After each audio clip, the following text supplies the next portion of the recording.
ตั้งแต่เมื่อเฮาโตหน่อยปิ้งก็เสียวดียามกอดคอกันมาเพราะว่าเวลาเป็นไป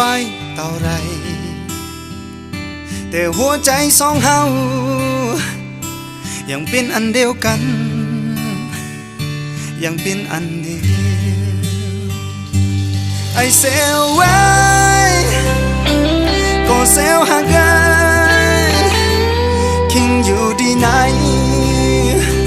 อยู่ดีกันดีอยู่กันไอเซลไว้ก็เซลหักไอ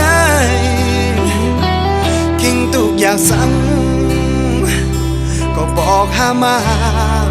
สาวสีนาดีที่ไปหา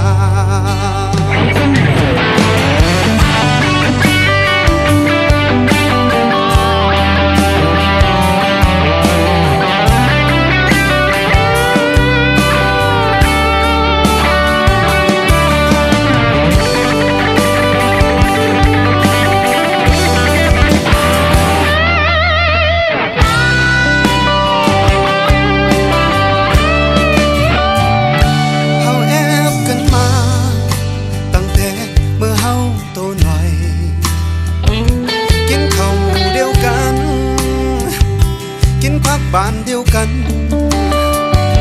เมื่อเฮาเห็นโตก็ไปเห็นจอมกันเมื่อเป็นพิษโหเฮาก็ตบเขาจอมกันไอเซลไว้ก็เซลหักไอคิงอยู่ดีไหนอยู่ดีกินดีอยู่กันไอเซลไว้ก็เซลหักไอคิงตัวอยากสั่งก็บอกหามาสาวสีนาดีที่ไปหาไอเซลไว้ก็เซลหักไอคิงตัวอยากสั่งก็บอกหามาไอเซลไว้ก็เซลหักไอเฮาสองคนนี้ที่ได้หักแบ่งกัน